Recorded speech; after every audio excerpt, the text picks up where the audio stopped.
رب العالمین والصلاة والسلام علی سیدنا محمد وعلی آلہ واصحابہ اجمعین۔ امرؤ القیس کے ساتھ ہماری یہ دوسری مجلس ہے، اور پہلی مجلس میں کچھ ابتدائی باتیں ذکر ہوئی تھی اور ہم نے پہلا شعر لیا تھا۔ ان کے جو پہلے اشعار ہیں ان میں کھنڈرات کا اور ان مقامات کا ذکر ہے جہاں پر محبوبہ رہتی تھی اور پھر وہ وہاں سے جدا ہو گئی، اور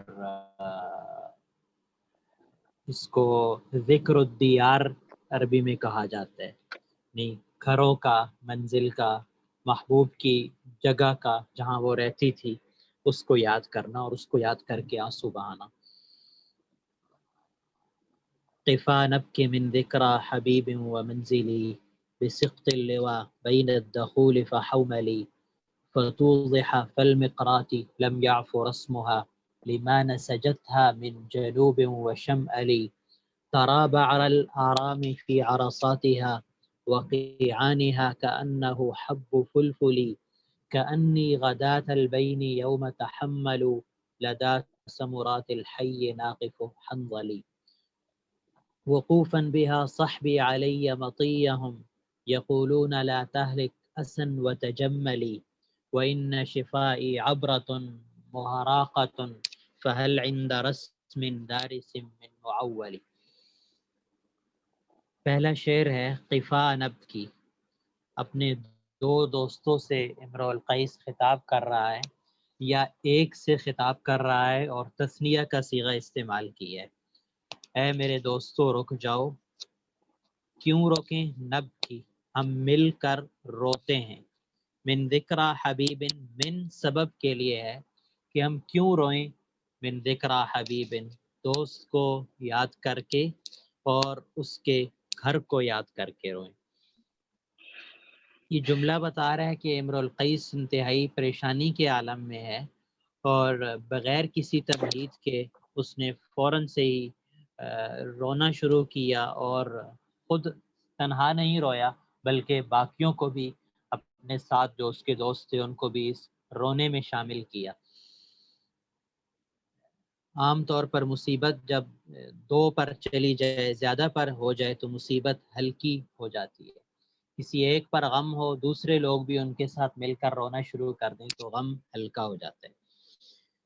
بسقط اللواء، پھر اس جگہ کا ذکر کر رہے ہیں کہ ہم کہاں پر روئیں، تو وہ سقط کا معنی ذکر کیا تھا کہ یہ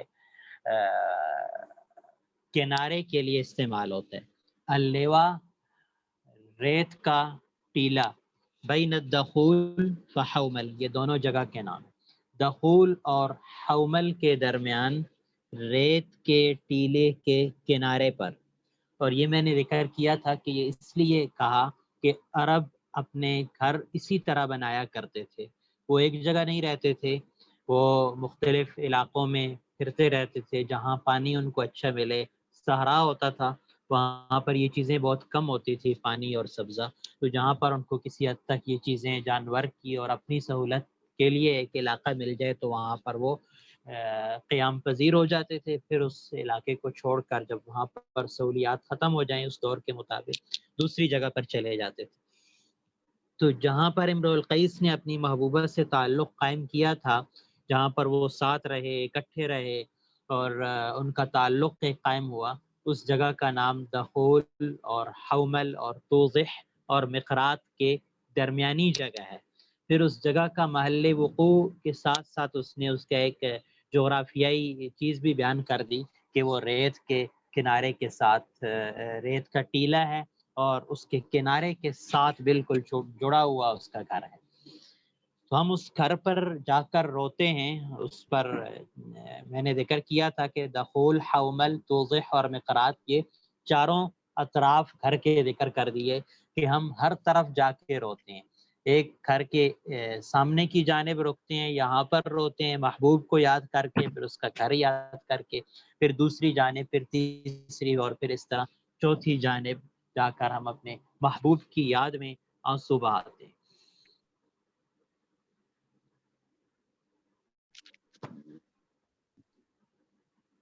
فتوضح فالمقرات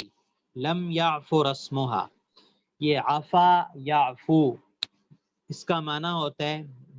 مٹ جانا اور مٹا دینا، اسی سے دعا میں استعمال ہوتا ہے واعف عنا،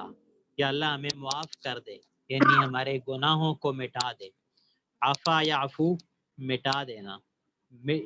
متعدی بھی اور لازم بھی دونوں استعمال ہوتے ہیں، مٹ جانا یا مٹا دینا، ختم ہو جانا، نام و نشان مٹ جانا۔ رسم اور اس کی جمع رسوم ہے، اور رسم کا مطلب ہے آثار،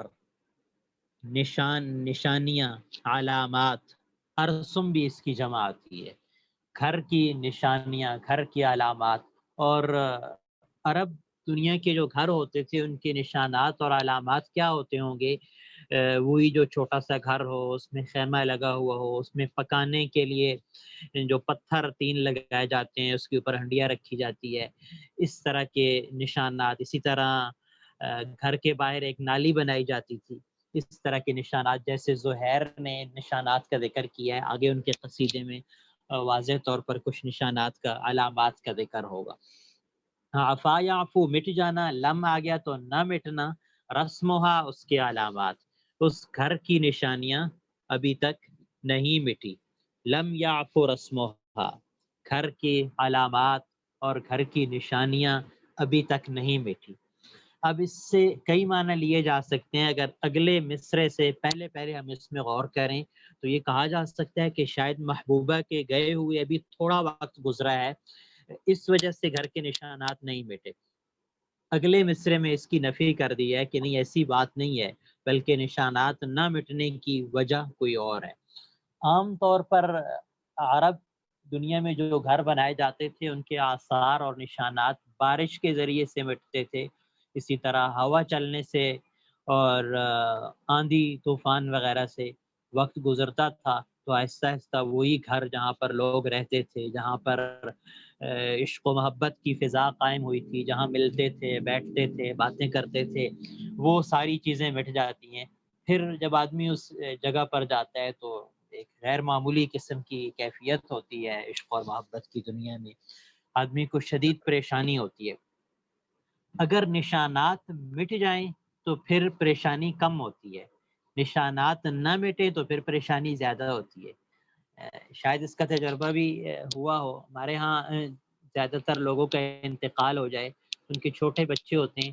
تو جو بڑے لوگ گھر کے ہوتے ہیں وہ کہتے ہیں کہ ان کے جتنی بھی نشانات، ان کے کپڑے پہنتے تھے، ان کے جوتے تھے، ان کی دیگر چیزیں تھیں، ان سب کو کہیں چھپا دو یا ختم کر دو، کیونکہ یہ ان چیزوں کو دیکھیں گے تو پھر ان کے مرحومین ان کو یاد آ جائیں گے۔ جب تک علامات موجود ہوتی ہیں پھر غم میں اور زیادہ اضافہ ہوتا ہے۔ امرؤ القیس اس دکھ کا اظہار کر رہا ہے کہ گھر پر تو میں آیا ہوں اور میں نے رونا شروع کیا ہے، اور یہ رونا میرا اتنا زیادہ ہے کہ ایک تو مجھے محبوبہ کا جدا ہونا مجھے رلا رہا ہے، پھر اس کے گھر کا خالی ہو جانا اور جہاں ہم بیٹھتے تھے یہ ساری چیزیں مٹ جانا، یہ ہمیں رلا رہا ہے، اور پھر اس کے ساتھ ساتھ اس کے نشانات اور علامات ابھی تک نہیں مٹے۔ لم یعف رسمها، اس کے نشانات، اس گھر کے، اس منزل کے نشانات ابھی تک نہیں مٹے۔ اگلا مصرع بتا رہا ہے کہ کیوں نہیں مٹ سکے، کیا جدائی میں آپ کا وقت تھوڑا ہوا ہے، ابھی تھوڑا عرصہ ہوا ہے جدا ہوئے ہوئے، کہ نہیں؟ لما نسجتها من جنوب و شمال، لما یہ سبب بیان کرنے کے لیے، وجہ بیان کرنے کے لیے، اس وجہ سے ما موصولہ ہے، اور نسجا ینسجو بننے کے لیے استعمال ہوتا ہے، دھاگوں کو دو دھاگے ملا کر ان سے ایک چیز بنا دینا، اس کے لیے نسج کا لفظ استعمال ہوتا ہے۔ اور یہاں پر نسجہ کا معنی چلنا ہے، ہوا کا چلنا، اور جنوب یہ لفظ جیم کے فتحہ کے ساتھ ہے۔ ایک لفظ ہمارے ہاں جنوب استعمال ہوتا ہے، جنوب اور شمال، لیکن یہ دونوں ایک جیم کے فتحہ کے ساتھ ہے اور دوسرا شین کی فتحہ کے ساتھ ہے، جنوب اور شمال۔ جنوب کا مطلب جنوب سے چلنے والی ہوا ہے، اور شمال کا مطلب شمال سے چلنے والی ہوا ہے۔ اپنی عربی زبان اتنی غیر معمولی فصاحت اور وسعت رکھتی ہے کہ جنوب سے چلنے والی ہوا کا الگ نام ہے، شمال سے چلنے والی ہوا کا الگ نام ہے، مشرق مغرب سے جو چلتی ہے ان دونوں کے الگ نام ہے۔ پھر آہستہ چلنے والی اس کو نسیم اور علیل کہا جاتا ہے، تیز چلنے والی سرسر ہے، ریح ہے، پھر جو مفید ہو اس کا الگ نام ہے، جس کے اندر عذاب ہو اس کا الگ نام ہے۔ جنوب اور شمال یہ دونوں ایسی ہوائیں ہیں جو ایک جنوب سے چلتی ہے اور دوسری شمال سے چلتی ہے۔ امرؤ القیس نے کہا کہ میری محبوبہ کے گھر کے نشانات ابھی تک نہیں مٹے، اور نہ مٹنے کی وجہ یہ ہے کہ شمال اور جنوب دونوں اطراف سے اس پر ہوا چل رہی ہے۔ وہ گھر ایسا ہے کہ اس پر ہوا چلتی ہے اور دونوں جانبین سے ہوا آتی ہے۔ عربوں میں چونکہ صحرائی علاقہ تھا تو ایک طرف سے ہوا چلی تو اس نے ریت کو اٹھا کے اس گھر کو مٹا دیا، نشانات کو مٹا دیا، وہ ساری ریت آ گئی۔ پاکستان میں بھی جو ہمارے صحرائی علاقے ہیں، بلوچستان اور اسی طرح ایران بارڈر کے ساتھ، یہاں اتنی شدید قسم کی ہوائیں چلتی ہیں کہ تھوڑی دیر میں انسان ایسے معلوم ہوتا ہے کہ اس کے اوپر ریت کا ایک مجموعہ بن گیا ہر طرف سے، اور کوئی چیز سامنے رکھو، پانی رکھو، 1-2 منٹ میں تیز ہوا چل رہی ہو تو اس کے اندر ریت جمع ہو جاتی ہے۔ تو عربوں میں ہوا چلتی ہے، جنوب کی جانب چلتی ہے ہوا، تو وہ ریت کے ذرات کو گھر کے اوپر لے آتی ہے، گھر کو مٹا دیتی ہے۔ شمال اس کی مخالف سمت میں، اب وہاں سے ہوا چلتی ہے تو وہ جو ریت کے ذرات گھر پر آئے تھے اس کو اٹھا کر وہاں سے پیچھے ہٹا دیتی ہے، گویا اس کے آثار پھر ظاہر ہو جاتے ہیں۔ وہ نشانیاں جو مٹنے والی ہوتی ہیں جنوب کی طرف سے چلنے والی ہوا سے، شمال کی ہوا آ کر ان نشانیوں کو ہٹا دے، اس ریت کے ذرات کو ہٹا دیتی ہے، اور پھر وہ گھر کے آثار اور علامات ظاہر ہو جاتے ہیں۔ فتوضح فالمقرات، میری محبوب کا گھر یا جہاں پر ہم نے رونا ہے وہ دخول، حومل، توضح اور مقرات کے درمیان میں ہے۔ لم یعفر اسمھا، اس کی نشانیاں، اس گھر کی علامات ابھی تک نہیں مٹ سکے۔ لمان سجتھا، اس بسبب اس کے یا اس وجہ سے کہ جنوب اور شمال کی ہوا اس پر چل رہی ہے، ہوا اس پر آتی ہے دونوں جانبین سے، اس لیے اس گھر کے نشان اور اس کے آثار اور علامات باقی رہے ہیں۔ بعض لوگوں نے تو اس کو اپنے اصلی معنی میں لیا کہ امرؤ القیس یہاں پر یہی کہنا چاہ رہے ہیں کہ گھر کے جو نشانات ہیں وہ ابھی تک نہیں مٹ سکے، اور اس گھر میں جانبین سے ہوا چل رہی ہے، اور وہ جگہ ایسی ہے کہ اب جب بھی میں وہاں پر آتا ہوں تو مجھے محبوبہ یاد آ جاتی ہے۔ بعضوں نے اس کا یہ کہا کہ شاید امرؤ القیس اپنے دل کی طرف اشارہ کر رہے ہیں کہ میری محبوبہ کے جو نشانات میرے دل پر تھے، جو محبت تھی اور جو تعلق تھا میرے دل پر، وہ اب تک باوجود یہ کہ میرے دل پر مختلف حالات آئے ہیں، میں نے دنیا کا مقابلہ کی ہے، میرے باپ مر گیا ہے، اور پھر میں جنگ کے لیے نکلا ہوں، اور پھر پورا میرا جو خاندان تھا کندہ، اس سے حکومت چلی گئی ہے، لیکن اتنے حالات کے باوجود بھی میرے دل پر ہر قسم کے جھکڑ اور ہوائیں چلتی رہی، لیکن میرے دل میں جو محبوبہ کی محبت کے اثرات تھے، اس کی جو نشانیاں اور علامات تھی، وہ اب تک نہیں مٹ سکی۔ پہلے معنی کو شارحین نے زیادہ بہتر قرار دیا ہے کہ اب اس کو اصلی معنی میں ہی رکھیں کہ امرؤ القیس دکھ کا اور غم کا اظہار کر رہا ہے، اور اس غم میں شدت پیدا ہو رہی ہے اس وجہ سے کہ اس گھر کے نشانات، آثار ابھی تک باقی ہیں۔ ترى بعر الآرام في عرصاتها وقيعانها كأنه حب فلفلی، یہ تارا دیکھنے کے لیے استعمال ہوتا ہے، اور رأى یرا سے ہے دیکھنا۔ قرآن کریم میں بھی یہ لفظ بارہا استعمال ہوا ہے، الم ترى کیف فعل ربک باصحاب الفیل، کیا آپ نے نہیں دیکھا کہ آپ کے رب نے اصحاب فیل کے ساتھ کیا کیا۔ یہاں ترى دیکھنا، بعر اور بعرتن یہ مینگنیوں کے لیے استعمال ہوتا ہے، جانور کے بکری کا پاخانہ، اور اسی طرح سفید ہرن کا، اور جس کو ہم اردو زبان میں مینگنیوں سے تعبیر کرتے ہیں۔ اس کے لیے ایک مشہور جملہ بھی آتا ہے، عربی مقولہ ہے، البعرۃ تدل علی البعیر، مینگنیاں اس بات کی علامت ہیں کہ یہاں پر اونٹ گزرے ہیں، والاثر تدل علی المسیر، اور کسی کے قدم کے نشانات اس بات کی علامت ہیں کہ یہاں سے لوگ گزرے ہیں۔ فکیف لا يدل هذا النظام العجیب الغریب علی الصانع اللطیف الخبیر، کائنات کا عجیب و غریب نظام کیسے دلالت نہیں کرتا کہ اس کا کوئی پیدا کرنے والا ہے، ایک غیر معمولی قسم کی ایک ہستی ہے جس نے اس کائنات کو پیدا کی ہے۔ تو بعرہ مینگنیاں، آرام، یہ ارعام بھی اس میں لغت ہے اور آرام بھی ہے، سفید ہرن کے لیے استعمال ہوتا ہے، اس کی مفرد رئم ہے، را کی کسرہ کے ساتھ، اور اس کے بارے میں جو حیوانات کے ماہر ہیں وہ یہ بتاتے ہیں کہ یہ جنگلی جانور ہے، اور اس میں کئی رنگ کے جانور ہوتے ہیں۔ جو سفید ہرن ہے اس میں وحشی پن زیادہ ہوتا ہے، وہ انسانوں سے بہت زیادہ دور رہنے والی اور جنگل کے ان علاقوں میں ہوتی ہے جہاں پر انسانوں کی رسائی نہیں ہوتی۔ ہرن اور آرام اس کی جمع یعنی ہرنے، ہرنوں کا پاخانہ یا ان کی مینگنی۔ فی عرصاتہا، عرصات یہ گھر کے صحن کے لیے استعمال ہوتا ہے، اور عربوں میں چونکہ گھر گول بنائے جاتے تھے، یعنی چاروں اطراف میں کمرے بنا دیے جاتے تھے، اور درمیان میں ایک جگہ ہوتی تھی جہاں جس کو صحن ان کا ہوتا تھا، جہاں جانور باندھے جاتے تھے اور وہ خود بھی بیٹھتے تھے۔ پھر ان کا جو بڑا گھر ہوتا تھا اس میں دروازہ نہیں ہوتا تھا، اندر آنے والے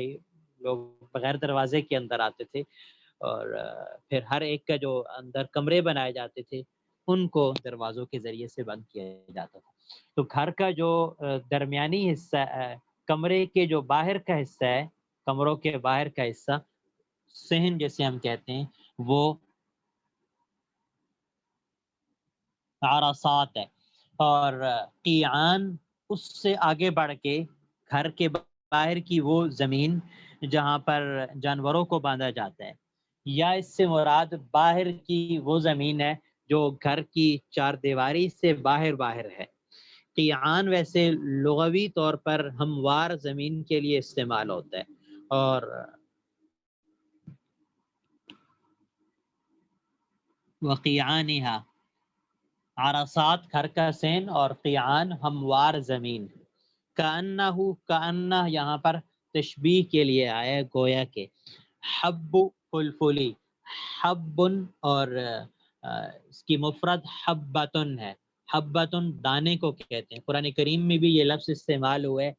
مثل الذین ينفقون فی سبیل اللہ، وہ لوگ جو اللہ کے راستے میں خرچ کرتے ہیں، ان کا خرچ کرنا کمثل حبۃ، اس دانے کی طرح ہیں جو 7 سٹے نکالتا ہے، پھر ہر سٹے کے اندر 100 دانے ہوتے ہیں، واللہ یضاعف لمن یشاء۔ تو حبہ گندم کا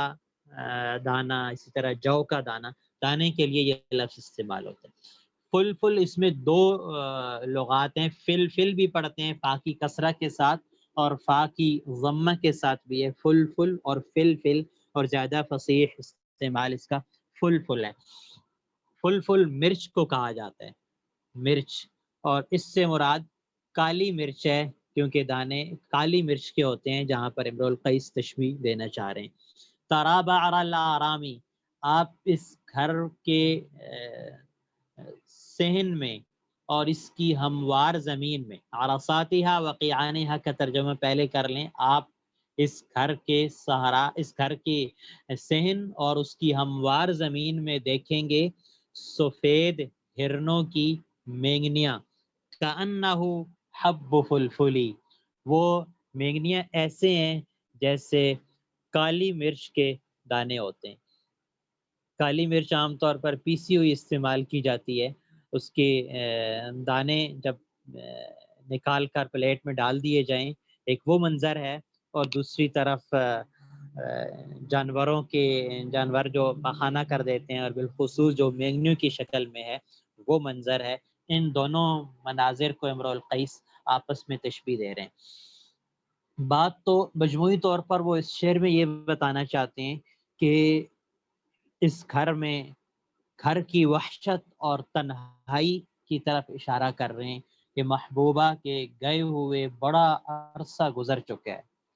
اتنا عرصہ گزر چکا ہے کہ اب جنگلی جو سفید ہرنے ہیں انہوں نے اس کو اپنا ٹھکانہ بنایا ہے، انہوں نے یہاں پر پخانہ کی ہے، اور اب اس گھر کی وحشت غیر معمولی قسم کی ہو گئی ہے۔ گویا کہ اب اس سے دو قسم کی پریشانیاں ذکر کر رہے ہیں۔ گھر دو اعتبار سے گھر کی تاریکی کی طرف اشارہ کر رہے ہیں۔ ایک تو محبوبہ چلی گئی، اس کے جانے کے بعد پھر اس گھر میں جنگلی جانوروں نے اس کو اپنا ٹھکانہ بنایا، اس میں بالخصوص سفید ہرن آئی، وہ وہاں پر رہی، اور رہنے کے بعد وہ وہاں پر باقی نہیں ہے بلکہ چلی گئی ہے، کیونکہ یہاں تو امرؤ القیس یہ نہیں کہہ رہا کہ آپ کو ہرن نظر آئے گی، بلکہ یہ کہہ رہا ہے کہ ہرن کا پخانہ اور اس نے جو گندگی وہاں پر پھیلائی ہے وہ آپ کو نظر آئے گی۔ یہ ہرن بھی اس کے بارے میں ذکر کیا ہے کہ ایک جگہ پر نہیں رہتی ہے، اب اس گھر میں اتنا عرصہ گزر گیا کہ وہاں پر یہ ہرنیں آئی ہوں گی اور انہوں نے اپنا پخانہ کیا، ایک عرصے تک اس کو اپنا ٹھکانہ بنایا، پھر وہ وہاں سے چلی گئی۔ اب اس گھر کے اندر اور زیادہ تاریکی اور وحشت پیدا ہو گئی ہے، جس کی طرف امرؤ القیس اس شعر میں اشارہ کر رہے ہیں۔ ترا بعر الارامی، آپ دیکھیں گے سفید ہرنوں کی مینگنیاں، فی عرصاتہا، اس گھر کے صحن میں، وقیعانہا، اور اس کی ہموار زمین میں، کانہ حب فلفلی، وہ ایسے ہیں جیسے کالی مرچ کے دانے ہوتے ہیں۔ یہاں پر مشبہ بھی اور ادات التشبیہ تین چیزیں سمجھ لینا ضروری ہیں کہ تشبیہ کسی چیز کو کسی دوسرے کے مشابہ قرار دینے کو تشبیہ کہتے ہیں، اور یہ امرؤ القیس کے ہاں بہت زیادہ استعمال ہوگا، کیونکہ کسی صورت کو قریب کرنے کے لیے تشبیہ بتائی جاتی ہے۔ اگر وہ صرف اتنا کہہ دیتے کہ آپ اس گھر میں گزریں گے اور اس گھر میں جانوروں نے مینگنے کیے ہیں، تو اس پر جو منظر تھا وہ اچھی طرح واضح نہیں ہو پا رہا تھا۔ جب ایک تصویر پیش کر دی، اور وہ تصویر ایک ابدی اور ایک لازوال قسم کی مشبہ بھی ہی یہاں پر امرؤ القیس نے استعمال کی ہے، آج بھی ہم اس کو بڑی اچھی طرح سمجھ سکتے ہیں کہ کالی مرچ کے دانے جب بکھیر دیے جائیں تو وہ کس طرح ہوتے ہیں۔ تو اس تصویر کو قریب کرنے کے لیے، اس وحشت اور پریشانی اور وہاں پر اس کے پخانے کی جو صورت بن گئی تھی، اس کو قریب کرنے کے لیے امرؤ القیس نے تشبیہ کا طریقہ اختیار کیا ہے۔ یہاں پر مشبہ یعنی جو اصل صورت ہے جس کا امرؤ القیس ذکر کرنا چاہ رہے ہیں، وہ اس گھر کے اندر سفید ہرن کا پاخانہ ہے، جو اس گھر کی وحشت اور تاریکی کی پر دلالت کر رہا ہے۔ اور مشبہ بھی ہی یہاں پر کالی مرچ کے دانے ہیں، اور ادات التشبیہ یعنی جس لفظ کے ذریعے دونوں کو آپس میں جوڑا جا رہا ہے وہ کأن ہے۔ کأن، اس کا ترجمہ ہم اردو میں گویا کے کرتے ہیں، گویا کہ وہ مرچ کے دانے۔ اور وجہ الشبہ، دونوں کا کالا ہونا، اسی طرح دونوں کا دانے دانے ہونا، اسی طرح دونوں کا بکھرا ہوا ہونا۔ وجہ الشبہ جب مذکور نہ ہو تو کئی نکالی جا سکتی ہیں۔ اس طرح امرؤ القیس نے اپنا دکھ اور غم کا اظہار کرتے ہوئے اس گھر کی جو تصویر بنائی ہے وہ یہ ہے کہ گھر اب بہت زیادہ تاریکی اور وحشت کا شکار ہو چکا ہے، محبوبہ کے گئے ہوئے بڑا عرصہ گزر چکا ہے، جنگلی جانور وہاں پر آ رہے ہیں اور انہوں نے اس کو اپنا ٹھکانہ بنایا، وہاں پر انہوں نے پاخانہ اور گندگی پھیلائی ہے۔ اور اس وقت جب آپ اس گھر کی طرف دیکھ رہے ہیں تو آپ کو ان کے علامات، جانوروں کے علامات بھی آپ کو وہاں پر نظر آ رہے ہیں، اس طرح جیسے ان کی گندگی ایسے نظر آ رہی ہے جیسے اس کے کالی مرچ کے دانے ہوتے ہیں۔ کأنی غداة البین یوم تحملوا، اب اس گھر میں امرؤ القیس اپنی طرف کلام کو موڑ رہا ہے اور اپنے بارے میں بتا رہا ہے کہ میں اس گھر میں کھڑا ہوں اور میں کس طرح رو رہا ہوں، کیونکہ پہلے شعر میں تو یہ بتایا کہ آؤ مل کر روتے ہیں، پھر اس دکھ اور درد کا اظہار کیا کہ محبوبہ جدا ہو گئی اور گھر خالی ہو گیا اور جنگلی جانور آ گئے اور ان کے نشانات، اس گھر کے نشانات ابھی تک موجود ہیں، اس سے میرے اندر غم پیدا ہو رہا ہے۔ اب اس غم کا اظہار امرؤ القیس کیسے کر رہا ہے، تو اس کے لیے اگلے شعر میں اس کی وضاحت کر رہے ہیں، کانی غدات البین یوم تحمل لدا ثمرات الحی ناقف حنظلی۔ کأن، یہ وہی لفظ ہے جو ابھی گزرا ہے، کأن تشبیہ کے لیے، گویا کے، یہ دو معنی میں استعمال ہوتا ہے۔ ایک تو کانا سارا اصبح امسا اضحا، اس میں ان کأن حروف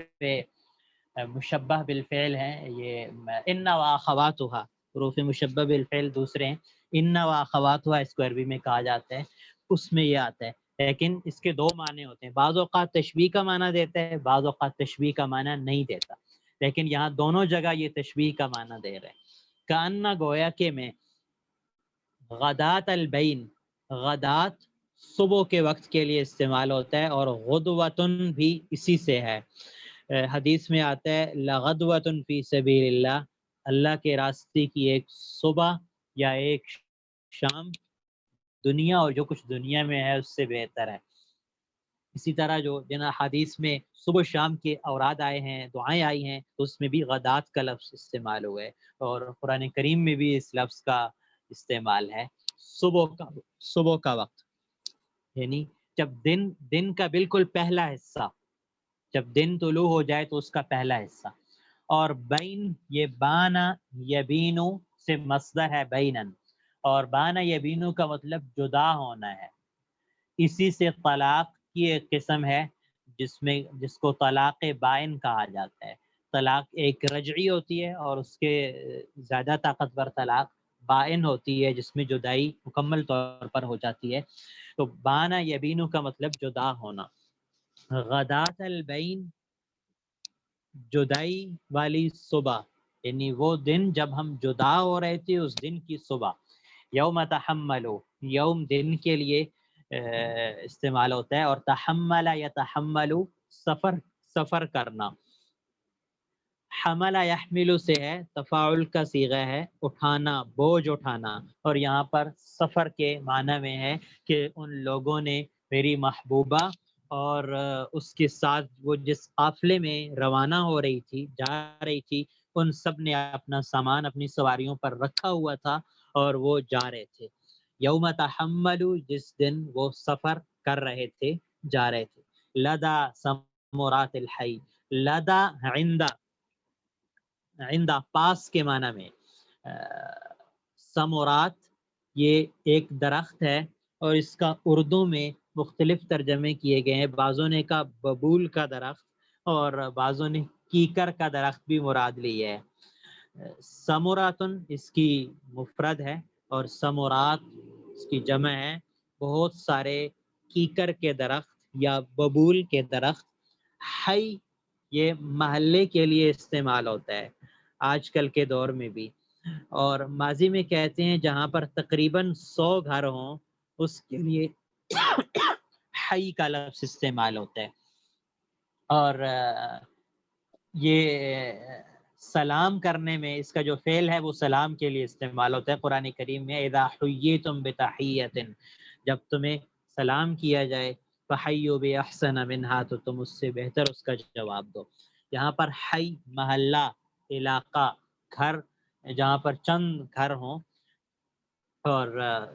تقریباً 100 کے قریب گھر ہوں تو اس کے لیے حی کا لفظ استعمال ہوتا ہے، اس سے زیادہ گھر ہوں تو اس کے لیے پھر منطقہ ہے یا دیگر الفاظ ہیں، اور ناقف یہ اسم فاعل کا صیغہ ہے نقفہ سے، اور نقفہ کا مطلب چھیلنا ہوتا ہے، کاٹنا، پھل کاٹنا یا چھیلنا اس کے لیے استعمال ہوتا ہے۔ حنظل یہ ایک درخت ہے جو قریب قریب پیاز کی طرح ہوتا ہے جو ہمارے ہاں استعمال ہوتا ہے، اس کا اردو میں اندرائن کے طور پر اس کا نام ڈکشنری میں موجود ہے، اور اس کی خصوصیت وہی ہے جو پیاز کی خصوصیت ہوتی ہے، بلکہ پیاز سے آگے بڑھ کے یہ پیاز سے زیادہ اثر دکھلاتا ہے۔ پیاز کی خصوصیت یہ ہے کہ جب آپ اسے کاٹ رہے ہوتے ہیں تو آنکھوں میں آنسو نکلتے ہیں، اور اتنے دور تک بعض اوقات جاتے ہیں کہ پنکھا چل رہا ہو تو دائیں بائیں کے لوگ بھی اس سے ان کی آنکھوں میں بھی آنسو شروع ہو جاتے ہیں۔ تو امرؤ القیس کہہ رہے ہیں کہ میں محبوبہ جب جا رہی تھی تو اس وقت گویا کہ میں رو رہا ہوں، کانی غدات البینی، گویا کہ میں اس صبح جس دن ہماری جدائی ہوئی تھی، یوم تحملو، جب وہ سفر کر رہے تھے، سواریوں پر سوار ہو چکے تھے، لدا ثمرات الحی، محلے کے کیکر کے درختوں کے پاس، ناقف حنظلی، اپنی اندرائن کو توڑ رہا تھا، کاٹ رہا تھا، یا حنظل ہی سے اس کا ترجمہ کر دیں تو میں حنظل کو چھیل رہا تھا، اس طرح کی میری کیفیت تھی۔ اس شعر میں امرؤ القیس اپنے زار و قطار رونے کی کیفیت کو بیان کر رہے ہیں کہ محبوبہ جب اس گھر سے جدا ہو گئی تھی، جب وہ اس گھر سے چلی گئی تھی، اور اس وقت میرا کیا عالم تھا، اور اس کو اپنے آپ کو ایک مرتبہ پیچھے لے گیا ہے، وہ دور جب محبوبہ اس سے جدا ہو رہی تھی اور صبح کا وقت تھا، اور ایک قافلہ تیار ہو گیا تھا۔ اس وقت کا سفر ایک دو لوگ نہیں کرتے تھے، ایک پورا قافلہ ہوتا تھا، اس کے اندر محبوبہ بھی موجود تھی، اور وہ اپنے سفر پر روانہ ہو رہے تھے۔ اس وقت امرؤ القیس کتنا غمگین اور پریشان تھا، وہ اس غم اور پریشانی کا اظہار کر رہے ہیں کہ میں آنسو مجھ سے روکے نہیں جا رہے تھے، میری اندر طاقت اور ہمت نہیں تھی کہ میں اپنے آنسو کو روک سکوں، بلکہ مسلسل وہ نکلتے جا رہے تھے، اور ایک اپنے اوپر مجھے کچھ اختیار نہیں تھا۔ لدا ثمرات الحی ناقف حنظلی، کانی غدات البینی، گویا کہ میں جدائی کی صبح، یوم تحملو، جب وہ لوگ سفر پر روانہ ہو رہے تھے، لدا ثمرات الحی، کیکر کے محلے کے کیکر کے درختوں کے پاس، ناقف حنظلی، حنظل حل کو توڑنے والا تھا۔ یہاں ایک لفظ غدات البین بتا رہا ہے کہ وہ صبح صبح روانہ ہو رہے تھے، یعنی اس سے ہم وہ منظر دیکھیں کہ صبح کا منظر ہوتا ہے، انسان صبح اٹھتا ہے، اٹھتے وقت تو لوگ بالکل فریش ہوتے ہیں، اور عربوں میں تو لوگ صبح جلدی اٹھتے تھے، ٹھنڈی ہوائیں بھی چل رہی ہوتی ہیں، لیکن اس وقت اچانک سے ایک بہت بڑا غم اس پر آ جانا کہ محبوبہ جدا ہو رہی ہے۔ صبح کے وقت جو غم آتا ہے تو پھر پورا دن آدمی کا پریشان گزرتا ہے، اسی لیے کہا جاتا ہے صباح الخیر یا انعم صباحا، صبح بخیر، آپ کی صبح اچھی ہو، کیونکہ عرب دعا کیا کرتے تھے کہ کسی کی صبح بری نہ ہو۔ اب یہ صبح کا لفظ بتا رہا ہے کہ امرؤ القیس پر بہت بڑا غم آیا ہے، اور صبح کا وقت بتا رہا ہے کہ اس غم کی شدت کتنی ہے۔ یوم تحملو میں اس نے ایک تصویر بتا دی ہے کہ وہ لوگ جا رہے تھے، وہ میری آنکھوں کے سامنے تھے، لدا ثمرات الحی، اور کیکر کے بہت سارے درخت، محلے اہل محلہ کے دائیں بائیں کیکر تھے جہاں سے لوگ روانہ ہو رہے تھے، اور درخت، یہ ثمرات جمع ہے، گویا کہ وہ ہلکا سا اشارہ دے رہا ہے کہ میں چھپنے کی بھی کوشش کر رہا تھا، میں آنسو کو روکنے کی بھی کوشش کر رہا تھا۔ عشق کی دنیا میں ایک مرحلہ وہ ہوتا ہے جب انسان کوشش کرتا ہے، آنسو کو چھپا لیتا ہے۔ آنسو چھپانا، جب آنسو آ جاتے ہیں آنکھ میں تو بعض لوگ تو بہت ہی آنے سے پہلے ہی روک لیتے ہیں، دل رو رہا ہوتا ہے اور آنکھوں میں آنسو نہیں آتے، پھر بعضوں کی آنکھوں میں آ جاتے ہیں، فوراً سے وہ پیچھے کر لیتے ہیں، بعض اوقات آنکھ بھر جاتی ہے اور پھر بھی آدمی ان آنسو پر کنٹرول کر لیتا ہے، اس کو پیچھے کر لیتا ہے، روک لیتا ہے، چہرہ دائیں بائیں پھیر لیتا ہے، لیکن ایک مرحلہ وہ ہوتا ہے کہ جب آنسو اس کے اختیار میں نہیں ہوتے اور وہ زار و قطار رونا شروع ہو جاتا ہے۔ یہاں پر یہی کیفیت ہے، ساتھ ساتھ ثمرات الحی کا لفظ بتا رہا ہے کہ امرؤ القیس چھپنے کی بھی کوشش کر رہا ہے، درختوں کے پیچھے اپنے آپ کو اس نے روکا ہوا ہے، جیسے ایک بچہ ہوتا ہے، ایک جنون کی کیفیت اور جنون کی حالت ہوتی ہے، ناقف و حنظلی، اور وہ اندرائن یا حنظل پھل کو توڑ رہا ہے، یعنی زار و قطار وہ رو رہا ہے۔ یہاں پر بھی تشبیہ امرؤ القیس نے استعمال کی ہے اور اپنے رونے اور اپنے حد درجے غم کو ایک صورت کے ساتھ بیان کی ہے، اور وہ صورت یہ ہے کہ امرؤ القیس ہے وہ درختوں کے پاس کھڑا ہوا رو رہا ہے، اور دوسری طرف ایک شخص پھل پیاز یا حنظل کو چھیل رہا ہے۔ یہ اسی طرح رو رہا ہے جس طرح اس کی آنکھوں سے آنسو نکل رہے ہیں۔ جب پیاز کوئی کاٹ رہا ہوتا ہے تو پھر اسے رونے کی ضرورت، اسے یہ کہنے کی ضرورت نہیں ہوتی کہ آپ آنکھوں سے آنسو بہائیں یا آپ روئیں، بلکہ بغیر سوچے سمجھے اور بغیر قلب میں غور کیے اس کی آنکھوں سے سیل رواں ہوتا ہے۔ اس کی طرف امرؤ القیس اپنے غم اور دکھ کا اور رونے کی کیفیت کو بیان کر رہے ہیں۔ کانی غدات البینی، گویا کہ جدائی کی صبح، یوم تحمل، جب وہ سفر پر روانہ ہو رہے تھے، لدا ثمرات الحی، میں اس وقت محلے کے کیکر کے درختوں کے پاس ناقف و حنظلی، حنظل توڑ رہا تھا، حنظل کو چھیل رہا تھا، یعنی مجھ سے آنسو بہ رہے تھے۔ وقوفا بها صحبی علی مطیہم یقولون لا تہلک اسن وتجملی، جب انسان روتا ہے تو پھر دوسرے لوگ اسے سمجھاتے ہیں، اور یہ پھر محبت کا ایک آخری مرحلہ ہوتا ہے کہ عاشق اب محبت کو چھپا بھی نہیں سکا اور اب اس نے اظہار کر دی ہے۔ اظہار کرنے کے بعد پھر کچھ لوگ آ جاتے ہیں، کچھ ایسے ہوتے ہیں جو ملامت کرتے ہیں، اور یہ ملامت کرنے والے لوگ یہ عاشق کے لیے بہت تکلیف دہ ہوتے ہیں، اس کو بہت غصہ آتا ہے ان لوگوں پر، اس کا دل کرتا ہے کہ میں کسی طرح ان کو ختم کر دوں کہ یہ کیوں مجھے محبوب کی محبت سے روک رہے ہیں۔ اور یہ چیز متنبی کے ہاں بہت زیادہ ملتی ہے، وہ اپنے جو ملامت کرنے والے ہوتے ہیں ان سے ان کو بہت غصہ کرتا ہے۔ امرؤ القیس کے ہاں بھی اب یہ صورت ہے کہ وہ رو رہا ہے، برداشت نہیں کر سکا، محبت کو چھپا نہیں سکا۔ متنبی نے ایک جگہ کہا ہے کہ بادن ہوا کا صبر تا ام لم تصبرا، آپ کا عشق ظاہر ہے، آپ صبر کریں یا نہ کریں۔ وہ بکا کا علم یجری دمع کا اوجرا، آپ کا رونا بھی ظاہر ہے چاہے آپ آنسو نکالیں یا نہ نکالیں۔ امر الفؤاد جفونہ ولسانہ فکتمنہ وکفا بجسمک مخبرا، دل نے کہا آنکھوں سے، جفون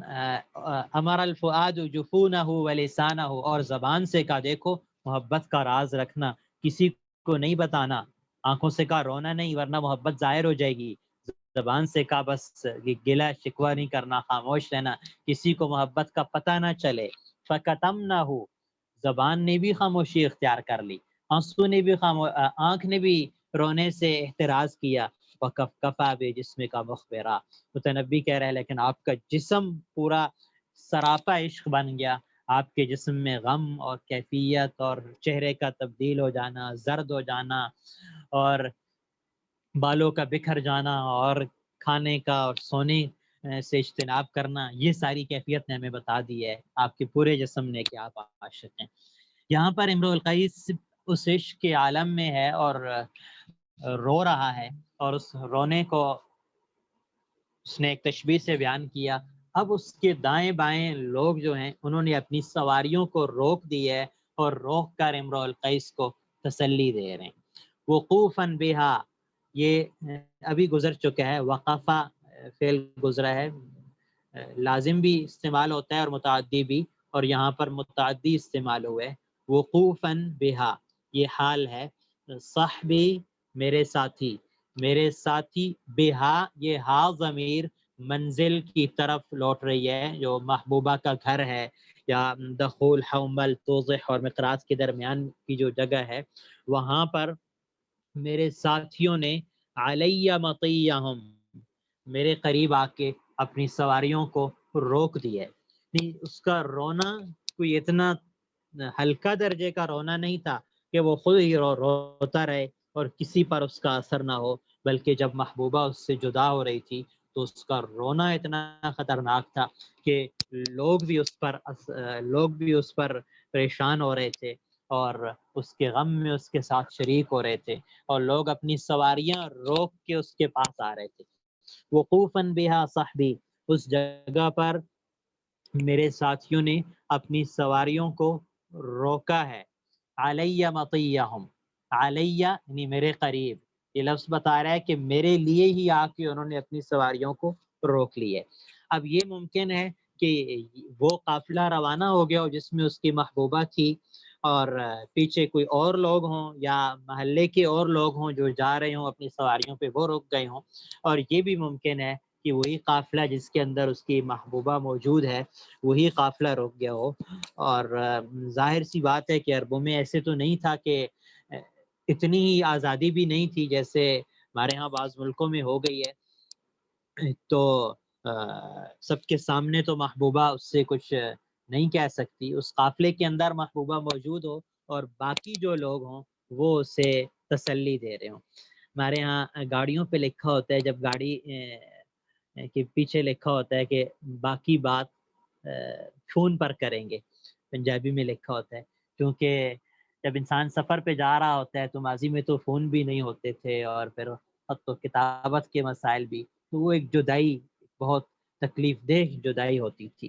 وقوفاً بها صحبی علی مطیہم، میرے ساتھیوں نے اپنی سواریوں کو میرے پاس روک رکھا ہے۔ یقولون لا تہلک حسن، اور وہ مجھے کہہ رہے ہیں ہلاک یہلک، ہلاک ہونا، مر جانا، تباہ ہو جانا۔ حسن یہ حزنن، غم اور پریشانی، دکھ، اور تجملی، تجمل کا مطلب کسی چیز کے اندر حسن پیدا کرنا، اور یہاں پر یہ ہے کہ بتکلف صبر کرنا، برداشت کرنا، اور بہتر انداز سے برداشت کرنا۔ وقوفاً بها صحبی علی مطیہم، تو میرے ساتھی مجھے کہہ رہے تھے لا تہلک حسن، آپ غم کی وجہ سے ہلاک نہ ہو جائیں، یعنی آپ اتنا زیادہ رو رہے ہو، اتنا زیادہ رو رہے ہو کہ ہمیں خطرہ ہے کہ اب آپ شاید کہ مر جاؤ، یہ غم آپ کو ہلاک کر دے۔ لیکن غم ظاہر ہے انسان کو ہلاک نہیں کر سکتا۔ بعض لوگ اتنے دکھی ہوتے ہیں، اتنے پریشان ہوتے ہیں کہ وہ موت کی تمنا کرتے ہیں، موت آتی نہیں ہے، موت تو اپنے وقت پر ہی آتی ہے۔ تو امرؤ القیس کے دوست اسے کہہ رہے ہیں کہ آپ اتنا زیادہ نہ روئیں، کہیں ایسا نہ ہو کہ آپ مر جائیں، غم کی وجہ سے آپ ہلاک ہو جائیں۔ وتجملی، اور بتکلف آپ صبر جمیل اختیار کریں۔ تجمل باب تفاعل سے ہے، اور اس کے اندر تکلف کی خاصیت پائی جاتی ہے کہ کسی چیز کو اگر وہ نہیں ہو رہا پھر بھی اس میں بتکلف کرنا۔ جیسے حدیث میں آتا ہے من یتصبر یصبرہ اللہ، جو بتکلف صبر اختیار کرتا ہے تو اللہ تعالیٰ اس کو صبر دے دیتے ہیں۔ وتجملی، آپ بتکلف صبر جمیل اختیار کریں، کوشش کریں، سنبھلنے کی کوشش کریں، اور اپنے آپ کو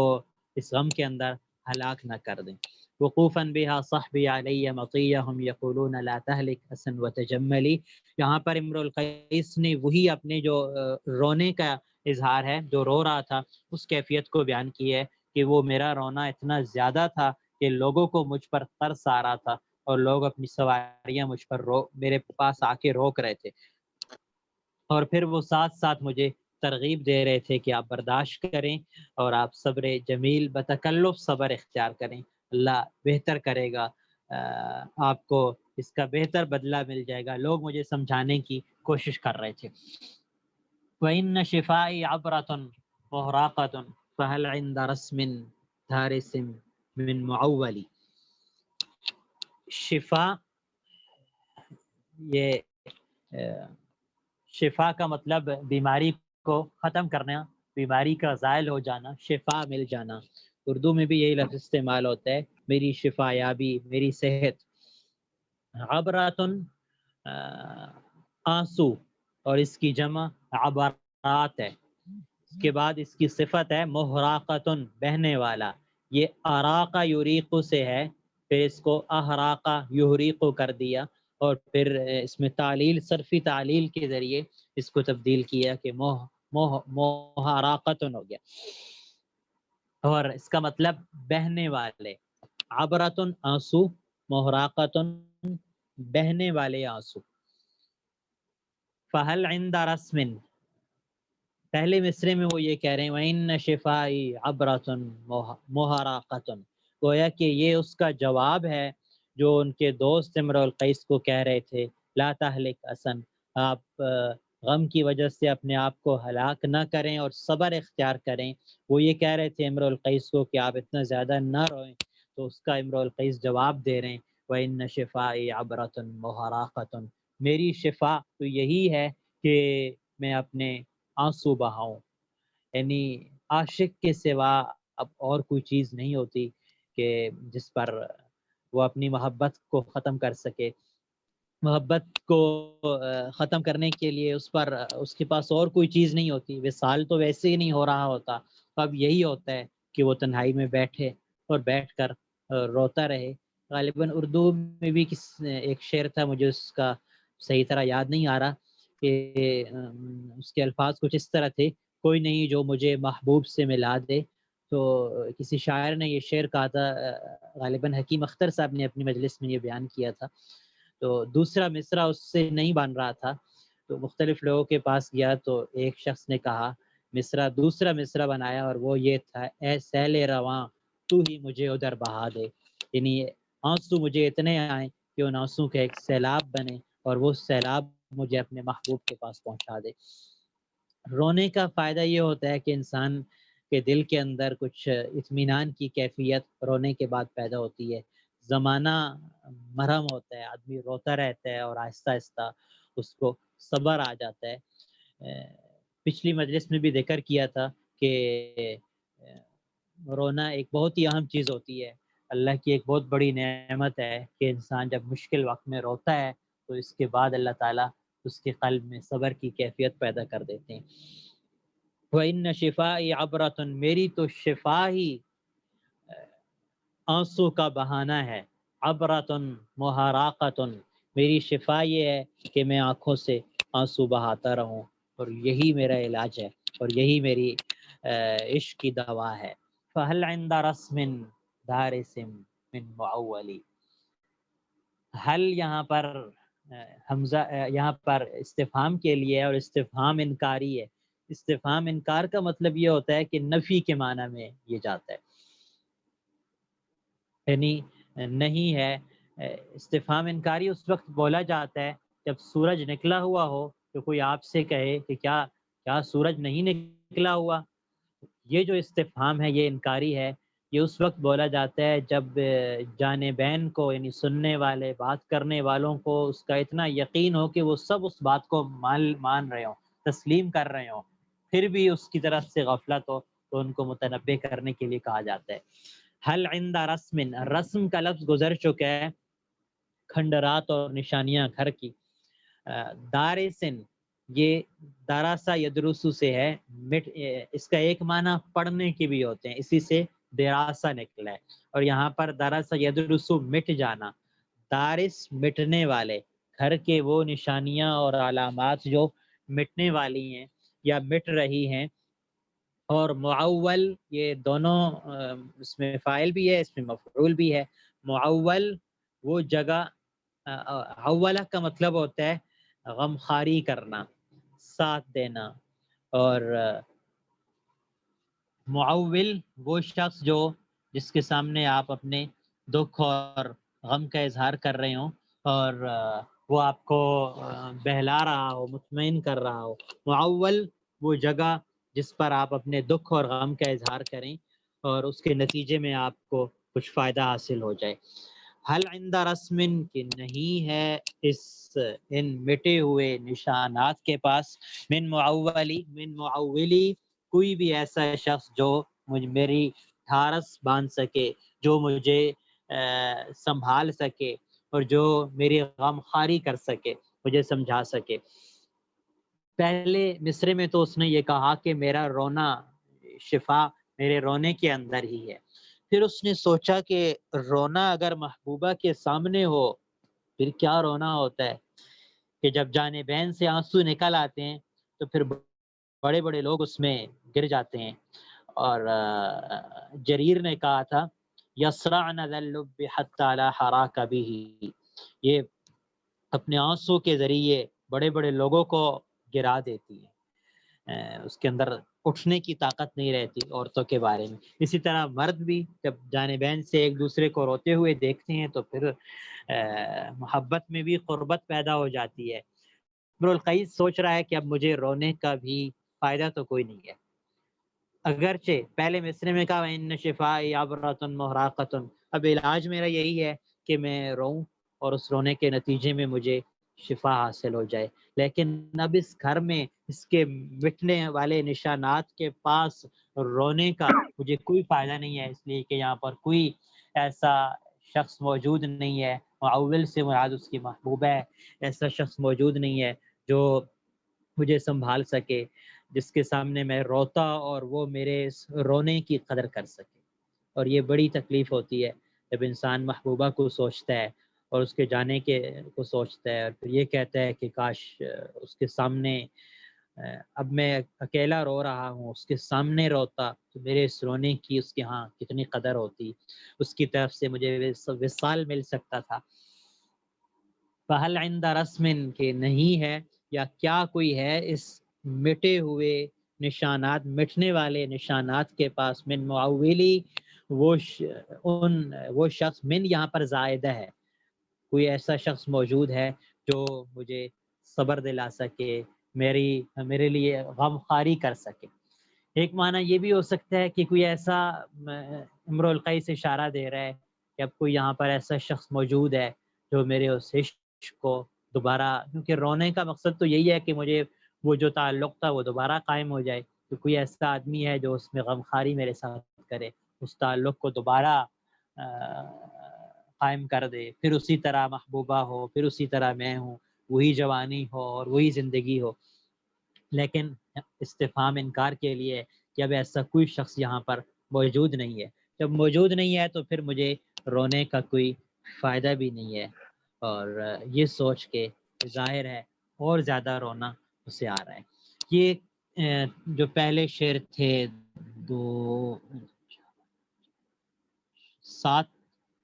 6-7 شعر ہیں، یہ گھر کے نشانات اور علامات کا ذکر ہے۔ میں اس کا ترجمہ ایک مرتبہ پھر کر دیتا ہوں۔ قفا ہے میرے دوست رک جائیے، نب کی مل کر ہم روتے ہیں، محبوب کے گھر کو یاد کر کے اور اس کی منزل کو یاد کر کے، اور یہ ہمارا رکنا اور رونا ریت کے ٹیلے کے کنارے پر ہے جو دخول، حومل، توضح اور مقراط کے درمیان میں ہے۔ میری محبوبہ کے گھر کے نشانات ابھی تک نہیں مٹے، کیونکہ جنوب اور شمال سے چلنے والی شمال کی ہوا مسلسل اس پر چل رہی ہے۔ ترا بعر العرامی، آپ سفید ہرن کی مینگنی اس کے گھر کے صحن میں اور ہموار زمین میں دیکھ رہے ہیں۔ کانہ حب فلفلی، گویا کہ وہ کالی مرچ کے دانے ہیں۔ کانی غدات البینی، گویا کہ میں جدائی کی صبح جس دن وہ سفر پر روانہ ہو رہے تھے، یوم تحملو، محلے کے کیکر کے درختوں کے پاس، ناقف و حنظل کو توڑ رہا تھا۔ وقوفاً بہا صحبی، میرے ساتھی اپنی سواریوں کو، یہ صحبی وقوفاً کا فاعل ہے، وقوفاً کیونکہ مصدر بھی بعض اوقات فعل کا عمل کرتا ہے۔ میرے ساتھی اپنی سواریوں کو میرے پاس روک رہے تھے اور مجھے کہہ رہے تھے لا تہلک حسن، آپ غم کی وجہ سے ہلاک نہ ہو جائیں، وتجملی، اور بتکلف صبر جمیل اختیار کریں، وَإِنَّ شِفَائِي، بلکہ حقیقی بات تو یہ ہے۔ یہاں پر ایک میں آخری بات کر دوں کہ یہ تاکید کے لیے آتا ہے، اور یہ علم بلاغت کے ذریعے یہ چیزیں سمجھ آتی ہیں کہ یہاں پر ایک لفظ کیوں استعمال کیا گیا، دوسرا کیوں نہیں کیا گیا۔ عام طور پر تاکید اس وقت لائی جاتی ہے جب سامنے والے شخص، جب آپ کسی سے خطاب کرتے ہیں تو اس کی 3 حالتیں ہو سکتی ہیں۔ آپ کسی کو کوئی بات سمجھا رہے ہیں، آپ مجھے کہہ رہے ہیں کہ زید آ گیا ہے، اب میری تین حالتیں ہیں، یا تو یہ کہ مجھے زید کے آنے کا کوئی علم نہیں ہے تو آپ مجھے کہیں کہ زید آ گیا ہے، ٹھیک ہے بات مان لوں گا۔ دوسری صورت میری یہ ہے کہ میں متردد ہوں کہ شاید زید نہیں آیا، یہ جو خبر ہے یہ غلط ہے، تو آپ تاکید لے کر آتے ہیں کہ یقیناً زید آ گیا۔ تیسری صورت مخاطب کی یہ ہوتی ہے کہ وہ انکار کر رہا ہوتا ہے کہ نہیں وہ نہیں آیا، میں پورے دلائل کی بنیاد پہ کہہ رہا ہوں، میں نے پورا گھر دیکھا ہے، میں بھی دیکھ رہا ہوں، مجھے سب کچھ نظر آ رہا ہے، ابھی تک وہ نہیں پہنچا، تو پھر آپ کئی تاکیدات لے کے آتے ہیں، ان بھی، لام بھی، قسم بھی، تاکہ بات کو طاقتور بنایا جا سکے۔ اب امرؤ القیس چونکہ سامنے جن لوگوں سے بات کر رہے ہیں، امرؤ القیس یہ سمجھ رہا ہے کہ یہ انکار کر رہے ہیں اس بات سے،